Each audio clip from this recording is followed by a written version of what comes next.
when Donna retires, she should go work at like a bourbon museum and talk about the history of bourbon. I'm sure she's already eyeballing that position. You're listening to the Help Me with HIPAA podcast, where HIPAA and humor collide to make learning fun.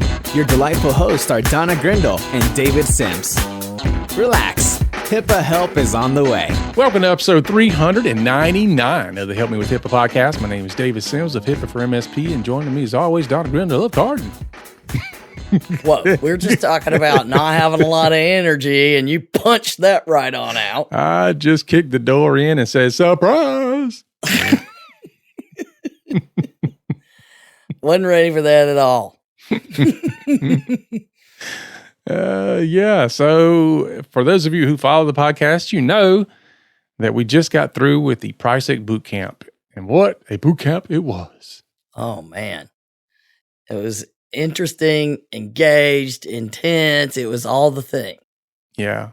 So we're going to cover some of that, some takeaways from that, but we're going to dive into some other stuff before that, because as you well know, there's always something to talk about.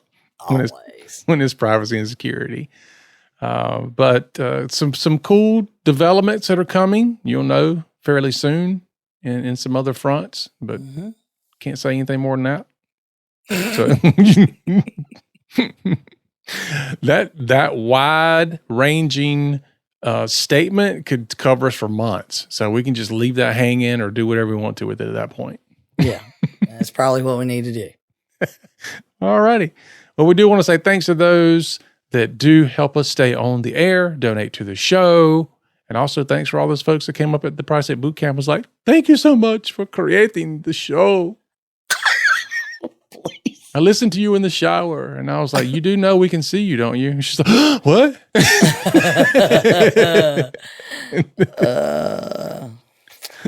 Yeah, and we do appreciate the feedback. And the folks that I think Julie was saying, I've made a list of topics for you guys to cover. It's pages long based on what we covered at the boot camp. I'm like, but we just covered it. No, but you need to cover it on the podcast too. Okay. So Julie, go ahead and send it in so I can start planning it out, but it'll make it easier for us not to have to come up with something. Yeah, that's true. Not that we have any challenges with that. But we can throw a dart at Julie's list. Yeah. Julie, hold the list. We're throwing darts. Reminds me of that time when I told my sister, hold this stick. I'm going to use my new BB gun to shoot it out of your hand. Needless to say, that didn't end well. For either of you, I'm sure. No, it's probably worse on her than me. But, my thing is really, my parents should have tore her up for listening to me. She should have known. I mean, it wasn't like the first time I asked her to do something stupid. Yeah, they did start punishing my sister for doing what I told her to do. Good. It was a requirement. Yeah. Honestly, I think even to this day, I could probably get my sister to do something stupid. But anyway. I don't know. Anyway. I digress. All right. So let's talk about some things here. Let's talk about something. That's what you do in a podcast. You talk about stuff.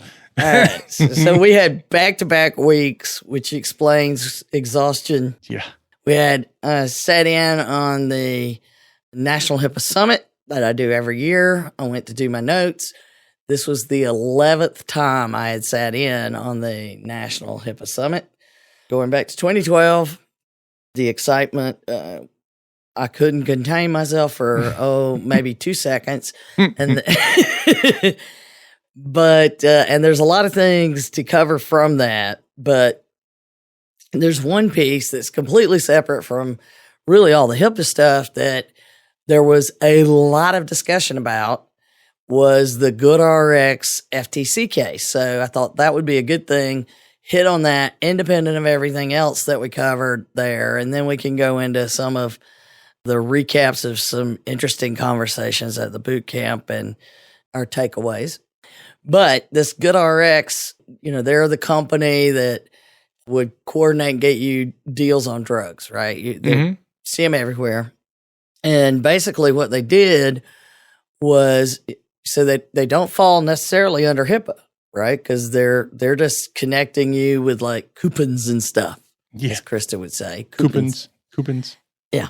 So they would get your information, and then they would be sending you, information on discounts and those kind of things. Well, what was happening was they were sharing your information with drug companies to run ads and send you coupons based on the data they were collecting about the information, your use of medications, all of these kind of things, which they frowned upon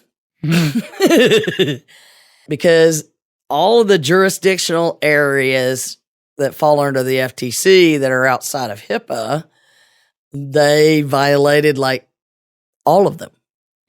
That is unfair practices that could cause harm to consumer with consumer unable to prevent it themselves.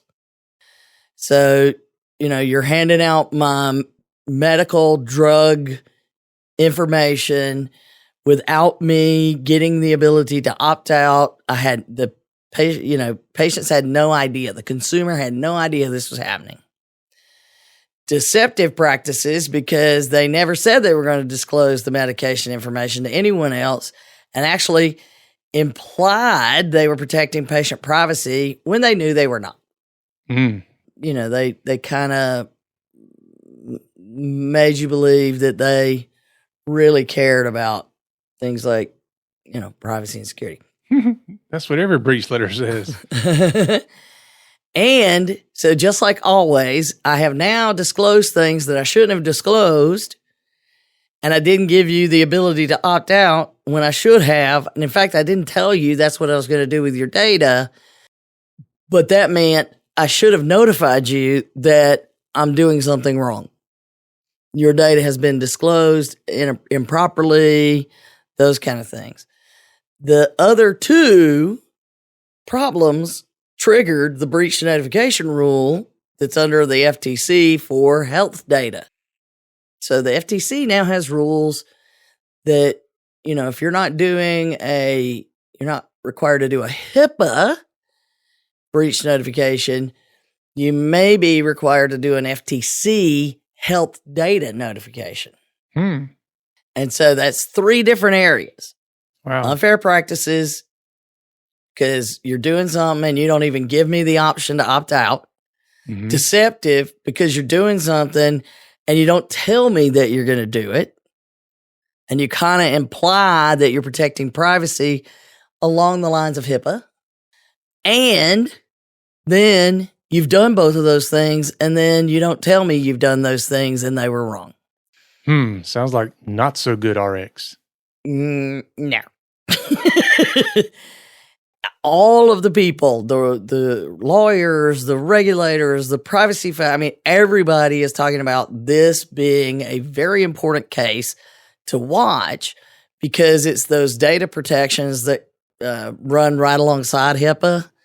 It's HIPAA adjacent, I say. It is not HIPAA, it's HIPAA adjacent, which is all of those health apps where this kind of stuff could be going on. GoodRx was just out, ahead of it. So they did a huge case, and this settlement, it was big. It had a lot of stuff in it. They said that it includes being banned from using the data they collect for advertising ever again. Yeah. Maybe that's why we're not seeing them everywhere. I know. I don't know.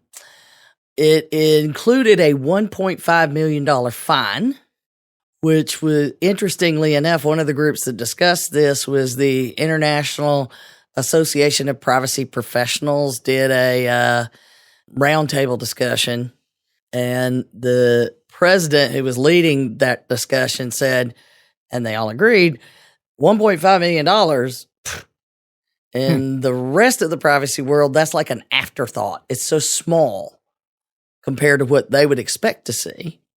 And They did make the point, though, that the other requirements far exceed what they would expect to see in the fines, but they would expect to see a big fine and the other requirements.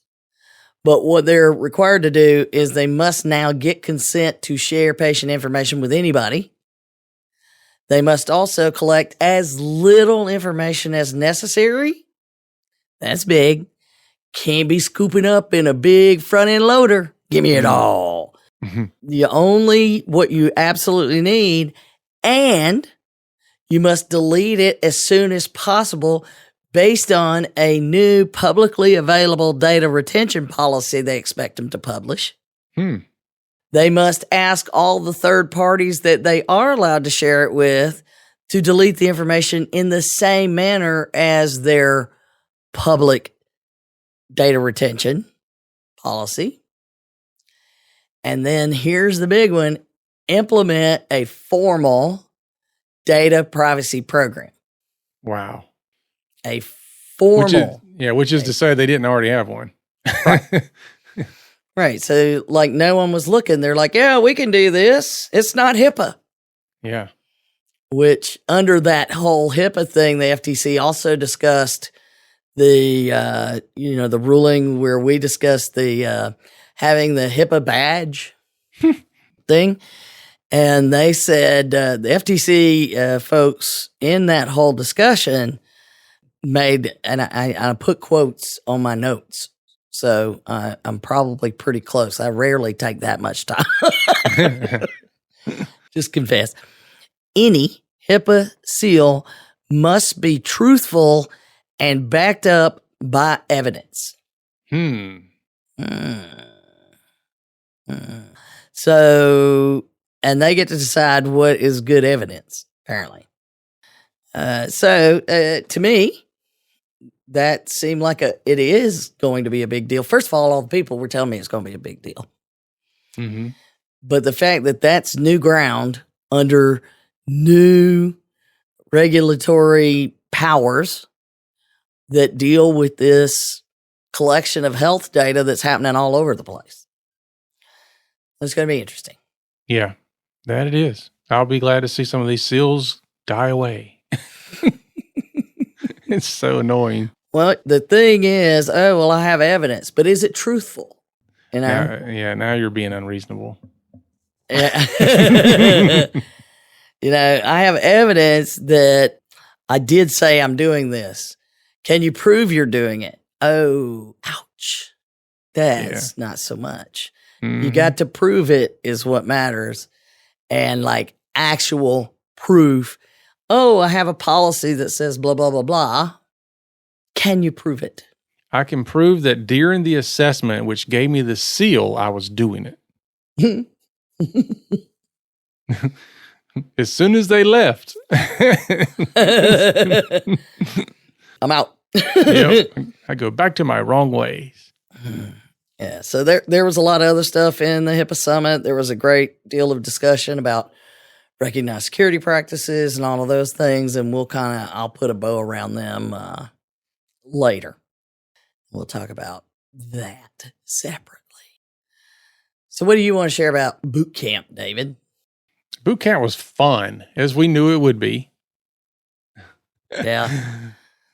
And so it's hard work, but it was indeed fun. Oh yeah. I mean, I'm still kind of jet lagged from it all because I had to leave that conference, go to another conference. So I got home days later than you did. And then I was met with my wife complaining of excruciating pain. And I said, you should be used to that. You've been married to me for years, but it wasn't that. She ended up in the hospital yesterday, or in the ER, and we found out she had a kidney stone. So the good news is we found out why she was suffering. It wasn't me. At least this time. Yeah. The bad news is now we got to deal with that. But so I've had like zero time to decompress from all that. Yeah, you came in with that big, bold opening. So, boom, out of nowhere. So, decompress for us now with what your big takeaways are. I think that what's not unusual is that everybody looks at the content, especially when we start going over what OCR expects during an audit, and we see everybody kind of gasp and put their head down and panic and start texting people and making notes. It's kind of the same thing, which is a lot of people don't know what they don't know. And that's probably one of the most fulfilling parts of it is you get to take people to places they've never been before, kind of like Star Trek.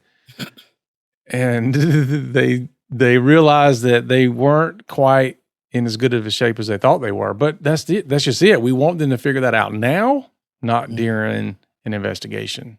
So did you say audit or investigation earlier? I probably said them interchangeably. Who knows at this point? I know. But we want to be clear because one of the things we did cover is there are very few, there's audits, there's compliance reviews, there's investigations. Very, very few audits have ever been done. In fact, there haven't been any actual audits since 2017. Yeah. Yeah. When we did use the term audits, we were usually talking about auditing your own policies or auditing your own procedures or auditing your firewall logs. Yes. That is correct, David. We did make that clear. We did cover it. And you're right. Talk about folks going, wait, what? You know, that we had gotten that feedback from another boot camp attendee that said, if you'd showed me that in the beginning, it would have changed the way I saw the whole thing. And you know what? I think it did because we take your feedback and do different things. Now, we started the week with a review of managing supply chain in healthcare and the things to worry about in contracts and vetting. I think that was quite eye-opening for both covered entities and business associates there. Yep, I agree with that 100%, Donna. Yes. You know, when you start looking at those things, especially when you're looking at the business associate agreements, we spent a lot of time talking about that. And as always, it's interesting for people to start thinking about how do I handle business associate agreements from a business associate standpoint as well as the covered entity standpoint, because they have different things to worry about and how they manage those, how they word them, how they agree with them. And there are certain sides where, you know, you would stand up and you'd say, if you're a covered entity, consider putting this in your thing. And I'm over there going, if you're a business associate, consider pushing back when they put that in there. Yeah, they always ask me, what is it that you are looking for? And I'm like, first of all, we don't give legal advice. But the things I look for depend on, am I upstream or downstream? Mm-hmm. You know, trying to find that balance between upstream and downstream is very complex at times. But that's the most important thing, is to find that balance. And when we were, the look on faces, which because of the place that we did this it was in like a theater auditorium kind of thing. Mm-hmm. So I could really see everybody, which was great. And when I put the contract up on the screen, this little example, you know, the template everybody uses, just pull it off the internet, put that up on the screen. Very first paragraph says, so-and-so's a covered entity, so-and-so's a business associate, blah, blah, blah, and here's our contract. And the vast majority of people never do that right. Right? It's like if the business associate is doing it, they flip it, they put it in there wrong. And I had just reviewed one that had it completely backwards, where the covered entity was in the first paragraph. It said the covered entity was the business associate and the business associate was the covered entity. So that jacks up the entire rest of the contract. From that point out, all of the duties and requirements are backwards. So the minute you screw up the first paragraph, just hand it back. It's just irrelevant. Yeah. You know, from a legal standpoint, and that's what these are for, is to establish requirements and liability and obligations. Yeah. It's a legal contract. It's not just well, just sign this and you can do business with us. Yeah. Or I don't care, whichever one you want to sign, I'll sign yours, you sign mine. Yeah. It's just a formality. It's just a formality. No, it's not. Yeah. And as we pointed out, the very first thing OCR wants to know is show me your business associate agreement. Mm-hmm. It's going to happen. So, in fact, I was advising on a case where it's like the business associate of a business associate had a breach, and the covered entity, first thing they say is, show me your business associate agreement with whoever this is. And then we don't even know who they are.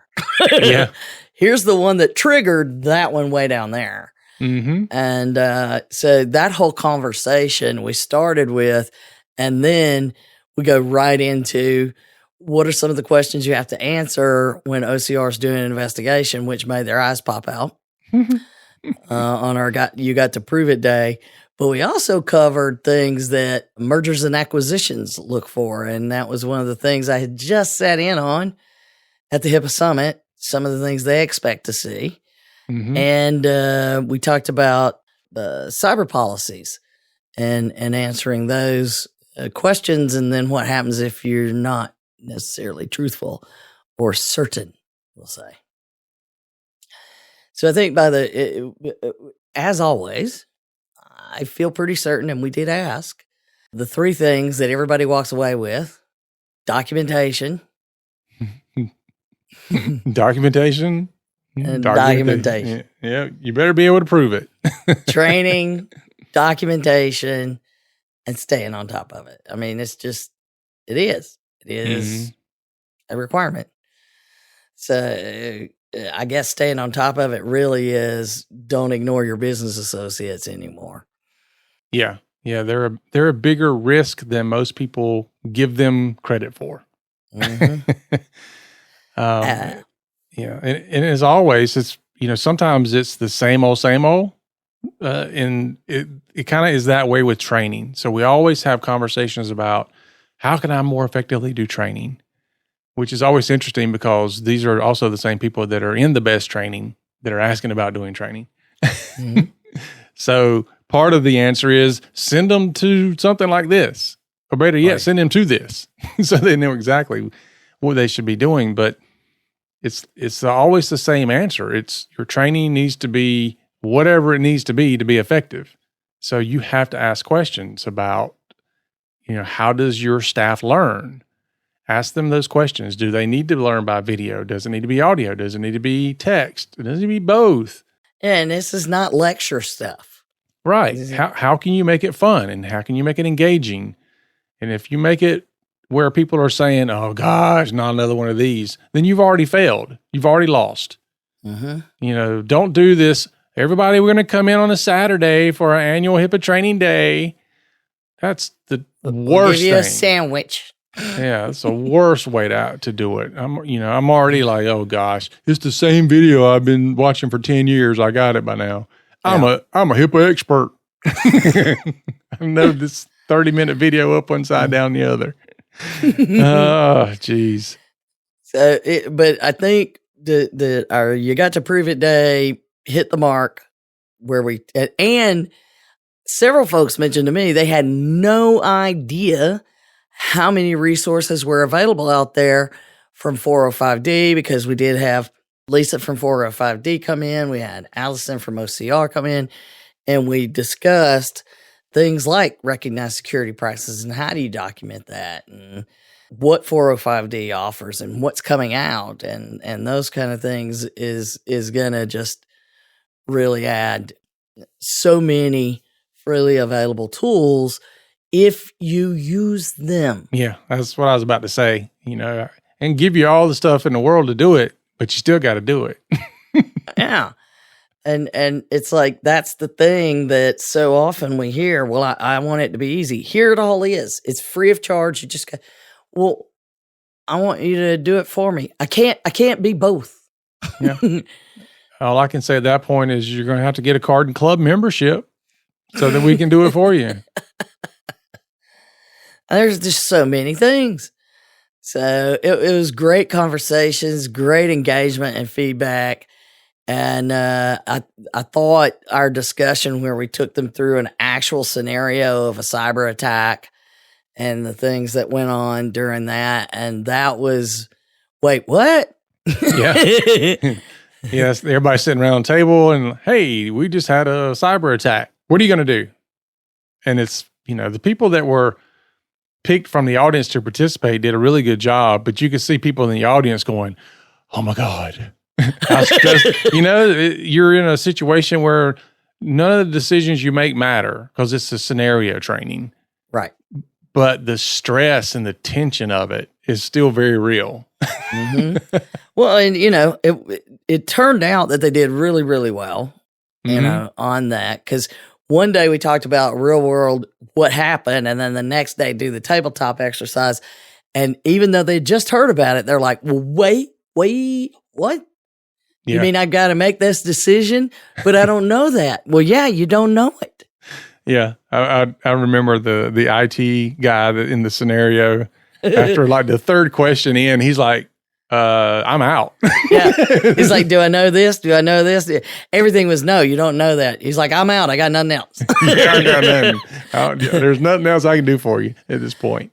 Yeah, I just got to wait. That's all I can do. So yeah, and the lady, they kept saying, all right, what decision you're going to make? And she's like, I am going to defer to counsel, which is, is great, but it's, getting them to think about it.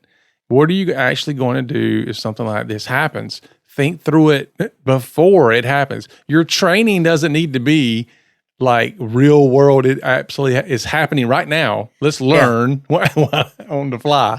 That is not a good way to do it. And that was, I think that was way more informative to them on building their, we could go in and say, here's some templates, let's go through them.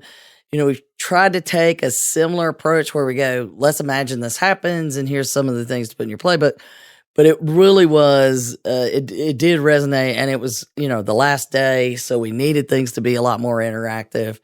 And then of course, we called Donna was the answer like 4 times. I did appreciate this is not a paid endorsement also added after we called Donna, because it was a little bit stressful for me to think about how many things they're expecting me to know. Yeah. Yeah. At any point did you say, no, don't call me yet? Yeah. And then, we won't go into the details, but we had a conversation with them about the importance of timing of things happening. Boy, they jumped on that, went a little overboard with it. Yeah. We needed to rein them back in, but they were hearing, you could see the things from earlier in the week culminating in discussions and decisions on that last day. And it was great to see. Yeah, it was call the CEO, call the CFO, call the CTO, call Donna. And we're all like, okay. And then all of a sudden it was call OCR, call the, whoa, slow down. Slow down. We need to gather some more information first. Yeah. Which was funny because we brought it up to Allison the from OCR, and she's like, yeah, there's quite a few times where we get a report in that they had a data breach or whatever, and it affected so many patients, and then they come back and go, oh, never mind. She goes, but guess what? We still have to investigate at that point. Yeah. So that's why we're like, slow down. Slow down. Right. Once you need to notify patients, we have that discussion. Yeah. But we have to know that first. Yep. Well, if you recall, one of our Poneman studies we did said the rush to notify is one of the bad things that you can do. Yeah, you're right. I wish we had it in our brain to have managed to brought that out the other day. Well, we're doing it now for all the attendees. Yeah, that's right. But I personally got a lot out of it. There were things where I was like, wow, that's a great idea. Mm-hmm. Having the crisis kit that's for the computer system, not just for OSHA kind of stuff, but have one that has the forms in it. If you're going to use paper, have the forms in it. Have the things there and the guides and all of that kind of stuff and all the tools that you need and how to go do things in a kit at each location. I thought that was a wonderful discussion that was really solved a lot of problems. Yeah. Oh, I love the one where we're talking about the ransomware attack and people were like, just pull the plug. And we had a whole discussion about the pull the plug scenario. Mm-hmm. Like, okay, let's take that and talk about it, because if you pull the plug, you do destroy some evidence. Mm-hmm. So when should you do it? When should you not do it? And it's funny because you can never really give a solid answer. It's always like, well, that depends. Uh-huh. But the bigger question is, do your people know what you mean when you say pull the plug? And where is said plug? And which one do I pull? Yeah, because you can disconnect it from the network, but it could still be a time bomb. You can unplug something and it looks like things are off, but you only unplug the monitor, not the computer. Yeah. Or it's you unplug it from the network, but it's also connected wirelessly. Yeah. It rolls over to wireless because, it's all about convenience. Yeah, fallbacks. But we did. There was a lot of it's a fact specific determination that really reverberated. Everybody in the room knew that. Having our partners there with their stories and their expertise also, really interesting stuff that they brought to the table. And I was like, there was a couple of times where somebody would say something and I'd be like, really? I know. So I am still trying to really get my hands around all the things that came out of it, but I personally feel great about the response we got from the folks that were there. Mm-hmm. It really doesn't matter how well I feel about it. What matters is how they felt about it, and to the person, it was a positive response. Yeah, and if you want to know, Mr. and Ms. Listener, if Donna was able to pull off bourbon and breeches, she absolutely did. Nailed it. She absolutely did. I have to say that I couldn't get the brown water down. I think I did one of the little, I was like, I can't do this. But you didn't have to. It was about the breeches. You know, the discussion about it and pairing the bourbon with a breech story. And at one point I felt like mic drop. I did it. Boom. I win. Mm-hmm. But to me, that was just fun to change the way you're thinking about it. And I got to teach about bourbon a little bit. Yeah. One of the ladies, I don't know if she said anything to you, but she came to me and she says, when Donna retires, she should go work at like a bourbon museum and talk about the history of bourbon. I'm like, I'm sure she's already eyeballing that position. No. But, it's just whatever's in my brain, let's have some fun with it. And sometimes that works out and sometimes not so much. So if you want to quit doing privacy and security and do bourbon classes online, there's a calling that you might have. We might need to offer the Bourbon and Breeches webinar. Happy hour webinar. There we go. Yep. So, yes, I felt very excited of being able to tie that together and pair 3 different bourbons with 3 different breech stories paired perfectly based on what I taught you about the bourbon. And then I would teach you a very similar thing about the breech. So, yep, it was bottoms up, breeches down. Okay, I think we're done now. All right, folks, that is our show for today. Thanks for listening. Be sure to join us next week when there's no telling what we'll say. I know it's our 400th episode, the next one. It really is. We don't know what we're doing. I know. We might shut it down again. Who knows? We thought that was funny, but others thought it was mean. I know. All right. Remember, the HIPAA is not about compliance. It's about patient care. You've been listening to the Help Me with HIPAA podcast, hosted by Donna Grindle and David Sims. The show created to help you with HIPAA. For more information or to ask us a question, visit our website at helpmewithhipaa.com. Neither Donna Grindle or David Sims are attorneys, and they do not offer binding legal advice concerning regulatory compliance. The information in this podcast should not be relied upon or construed as legal advice in any way. Consult your attorney for legal advice concerning compliance with HIPAA regulations.